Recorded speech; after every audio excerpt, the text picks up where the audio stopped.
Dr. Phil had been doing this for 30 years. 30 years of family disputes, custody battles, addiction interventions, financial disasters. He'd seen every variation of human conflict. Mothers against daughters. Husbands against wives. Siblings tearing each other apart over inheritance. He'd developed a sixth sense for when someone was lying, when someone was hiding something, when a case was about to explode in ways nobody expected. But that afternoon, when Linda walked onto the stage with her mother Margaret following behind, Dr. Phil thought it was going to be standard. Another mother-daughter conflict. Another boundary issue. Another case of enabling and resentment that had festered for decades. He was wrong. Linda was 42. Looked exhausted. The kind of exhaustion that comes from years of fighting battles nobody sees. She wore a simple blouse and jeans. No jewelry except a thin gold chain around her neck. Her mother Margaret was 67. Dressed more formally. A cardigan. Slacks. Hair done. Makeup careful. The kind of woman who maintained appearances no matter what was happening beneath the surface. They sat in the guest chairs. Not looking at each other. The space between them felt like a canyon. The audience settled. The cameras rolled. Dr. Phil opened with his standard greeting. Linda, you wrote to us saying that your mother destroyed your life. That's a strong statement. Help me understand what you mean by that. Linda's jaw tightened. She glanced at her mother. Margaret sat perfectly still. Hands folded in her lap. Face neutral. Waiting. She took everything from me. Linda said quietly. My daughter. My rights. My future. And she did it with a smile on her face. Margaret's expression didn't change. I did what was necessary. Linda wasn't capable of being a mother. Someone had to protect that child. Dr. Phil leaned forward. This was familiar territory. Grandparents seeking custody. Mothers struggling with addiction or mental health. Families torn apart by disagreement over what was best for a child. He'd mediated hundreds of these cases. Linda, were you struggling at the time? Addiction? Mental health issues? No, Linda said firmly. I was 23. I had a job. An apartment. I was doing fine. Not perfect, but fine. And then one day, I came home and my daughter was gone. Margaret had taken her. And when I went to get her back, I found out I couldn't. Because someone had signed papers. Legal papers. Giving Margaret full custody. Dr. Phil's attention sharpened. You're saying custody was transferred without your knowledge? Without my consent. Linda corrected. I knew it was happening. I just didn't know until it was done that I'd lost all my rights. Permanently. Dr. Phil turned to Margaret. Is that true? Did you obtain custody of Linda's daughter? I obtained custody of my granddaughter, Margaret said carefully. Her name is Emily. And yes, I have full legal custody. I've had it for 19 years. The audience murmured. 19 years. That meant Emily was an adult now. This wasn't about getting a child back. This was about something else. Something older. Something that had been poisoning this family for 2 decades. Dr. Phil paused mid-sentence. The studio went completely silent. He set down his note cards. This had just shifted. This wasn't a standard custody dispute. This was something deeper. Something that had been carefully constructed and maintained for nearly 2 decades. Linda, Dr. Phil said slowly, if you didn't consent to the custody transfer, how did it happen? Courts don't just take children away from functioning parents without cause. Linda's hands were shaking. She gripped the armrests of her chair. Because the papers said I was unfit. They said I was a danger to my daughter. They said I'd agreed to voluntarily surrender my parental rights. But you didn't agree. No. I fought it. I hired a lawyer. I went to court. But the papers were already signed. Legal. Binding. And the person who signed them, the person who swore under oath that I was unfit, that I was dangerous, that I'd agreed to give up my daughter. Linda's voice broke. Was sitting right next to me in court. Acting like she was supporting me. Acting like she was trying to help me get Emily back. Dr. Phil's expression changed. Who signed the papers, Linda? Linda turned to look at her mother. Margaret's face was still neutral. But something had shifted in her eyes. A wariness. A calculation. She did, Linda said. My mother. She's the one who signed the affidavit saying I was unfit. She's the one who filed for emergency custody. She's the one who told the court I was a drug addict, that I was abusive, that I'd agreed to give Emily up. And then she sat in that courtroom and held my hand while I cried. While I begged the judge to give me back my daughter. And she never told me. Never admitted it. I didn't find out until 3 years ago when I finally got access to the sealed court records. The studio erupted. Audience members gasped. Some started talking to each other. The camera operators looked at each other, uncertain. Dr. Phil held up his hand for silence.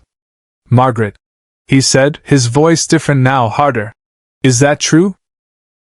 Did you sign an affidavit claiming your daughter was unfit in order to obtain custody of your granddaughter?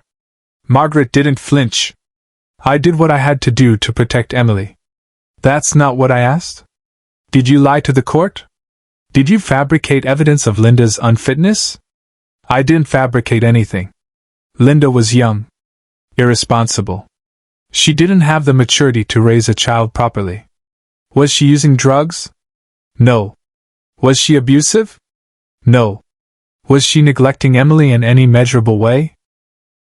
Margaret hesitated. She wasn't providing the kind of life Emily deserved. Dr. Phil's jaw tightened. That's not a legal standard for removing a child from a parent. You're describing a difference in lifestyle choices, not unfitness. Did you or did you not lie to a court in order to take custody of your granddaughter? Margaret's composure finally cracked. I did what any good grandmother would do. I protected my granddaughter from a mother who was too immature to appreciate what she had. You didn't answer my question. Yes, Margaret said sharply. Yes, I exaggerated. I told the court things that weren't strictly true. But I did it for Emily. Linda would have ruined that girl's life. I gave Emily stability, education, opportunities. Everything Linda couldn't provide. Linda was crying now. Silent tears streaming down her face. You took my daughter. You made me look like a monster. And then you let me believe for 3 years that I'd somehow agreed to it. That it was my fault. That I'd signed something I didn't remember signing. You let me think I was crazy. Off camera, Dr. Phil made a choice no producer expected. He stood up. Walked to the edge of the stage. Looked directly at the control room. Stop recording. Right now. Stop it.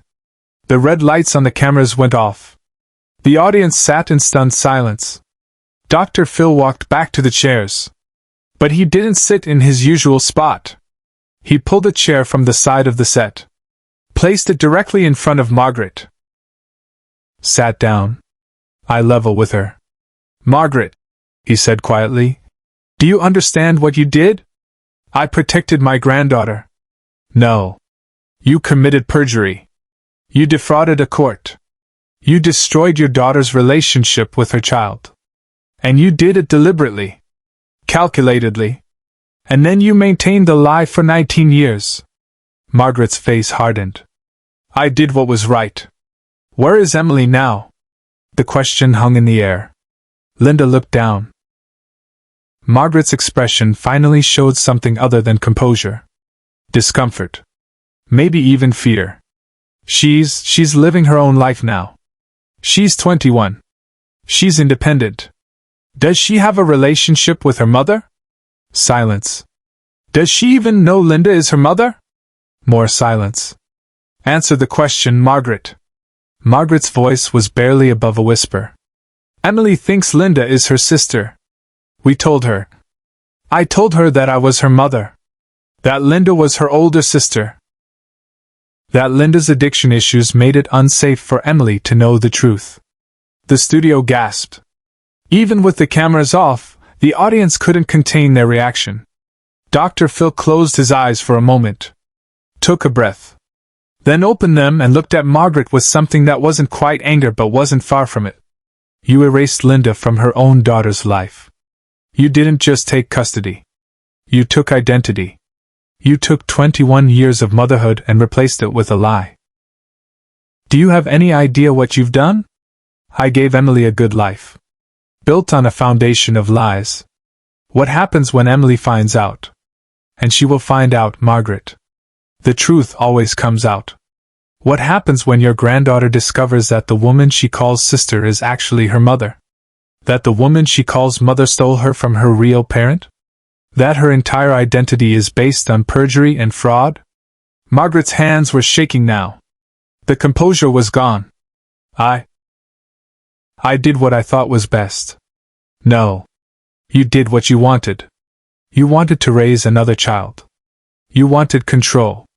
And you were willing to destroy your daughter's life to get it. Dr. Phil stood, walked back to his seat, gestured to the control room, turned the cameras back on. The red lights returned. The audience was completely silent. You could hear the ambient hum of the studio equipment. Nothing else.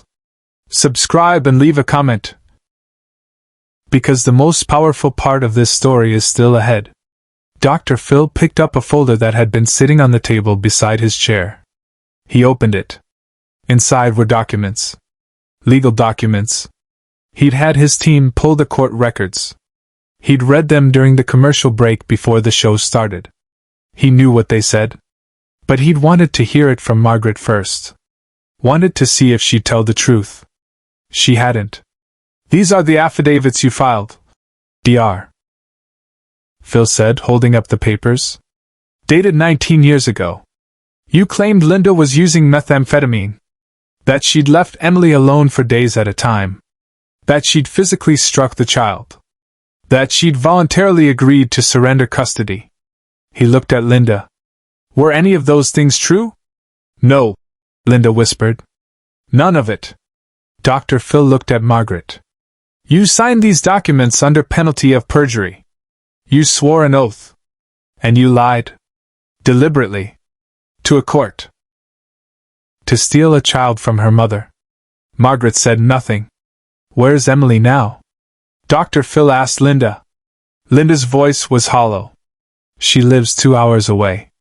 Going to college. I see her sometimes at family gatherings. She calls me Linda. Asks me about my life like we're acquaintances. Sometimes she talks about our mother, meaning Margaret, and I have to smile and nod. I Javito pretend I'm her sister. I have to watch my own daughter live a life that doesn't include me.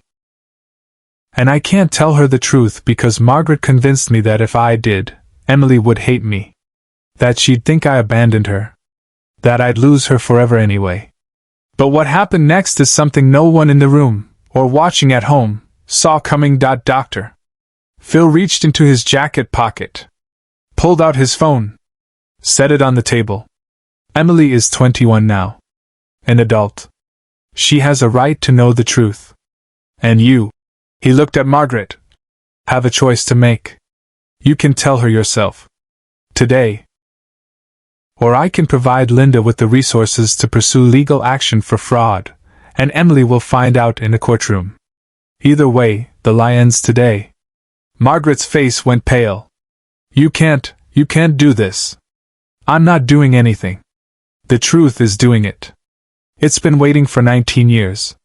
Dr. Phil turned to Linda. Handed her a business card. This is a family attorney who specializes in custody fraud cases. And this, he handed her another card, is a therapist who works with parents who've been alienated from their children. You're going to need both. He looked back at Margaret. You didn't protect Emily. You stole her. And theft, no matter how well-intentioned you convince yourself it was, is still theft. Share and subscribe. Make sure this story is never forgotten. 6 months later, Dr. Phil received a letter from Emily. She'd learned the truth. Margaret had finally confessed after the show aired. Emily wrote, I don't know who I am anymore. But I know who my mother is. And I'm trying to figure out how to meet her for the first time even though we've known each other my whole life. Linda and Emily started therapy together. It wasn't easy. It wasn't quick. But it was real. The papers that had stolen 19 years couldn't steal the future. Margaret lost her granddaughter. Not legally. Emotionally. Emily moved in with Linda. Started calling her Mom. Started rebuilding what had been taken. Doctor Phil kept the affidavits. A reminder that sometimes the greatest harm comes wrapped in the language of protection. That control disguised as love is still control. And that the truth, no matter how long it's buried, always finds its way to the surface. Margaret never appeared on the show again. But her legacy remained. A daughter who got her identity back, and a grandmother who learned too late that you can't build love on lies. The papers still exist. Filed away in a court somewhere. Evidence of a theft that lasted 19 years. But they don't define the story anymore. Emily does. And the day she finally called Linda Mom, without quotation marks, without hesitation, the papers became just paper. And the truth became everything.